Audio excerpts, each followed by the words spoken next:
की बात है। सितारा नगर नाम की सल्तनत के पास घना जंगल था। वहां ज़ारा नाम की एक लड़की अपनी बीमार माँ के साथ रहती थी। ज़ारा गरीब थी, लेकिन उसकी खूबसूरती उसकी दिल और मुस्कान में थी। उसकी बड़ी मासूम आंखें हर किसी को आकर्षित कर लेती थी। ज़ारा रोज सुबह जल्दी उठकर जंगल जाती, लकड़ियां और जंगली फल इकट्ठा करती और उन्हें बेचकर घर का खर्चा चलाती। गरीबी के बावजूद ज़ारा हमेशा खुश रहती और जंगल के पेड़ पौधों और पक्षियों से दोस्ती करती। एक दिन जंगल में चलते हुए उसने एक अजीब रोशनी देखी। करीब जाकर देखा तो एक खूबसूरत सफ़ेद घोड़ा रू घायल होकर खड़ा था। उसका पैर कांटेदार बेल में फंसा था। ज़ारा ने डरते हुए उसकी मदद की, कांटे हटाए और घोड़े को पानी पिलाया।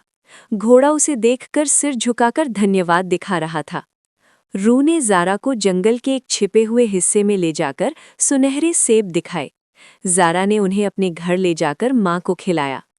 तुरंत उसकी माँ की तबीयत में सुधार हुआ। सेब बाजार में बेचकर ज़ारा की गरीबी खत्म हो गई। अब उसके पास खाना, कपड़े और माँ की देखभाल के लिए सब कुछ था। एक दिन सितारा नगर के महल में शहजादा कबीर अपने खोए हुए घोड़े को ढूंढने जंगल गए। जंगल में उन्हें वही घोड़ा और ज़ारा मिली। शाही घोड़ा ज़ारा के पास खड़ा था, जैसे वो उसकी रक्षा कर रहा हो। शहजादे ने देखा कि ज़ारा ने घोड़े की मदद की थी।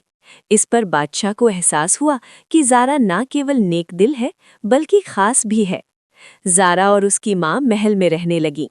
ज़ारा ने महल के बागीचों को सुंदर बना दिया। समय के साथ शहजादा कबीर और ज़ारा की दोस्ती गहरी हुई। कुछ साल बाद उनकी शादी धूमधाम से हुई। रू अब भी उनके साथ रहता है और जब वे महल के बाग में चलते हैं, जंगल के पेड़ खुशी से झुक जाते हैं।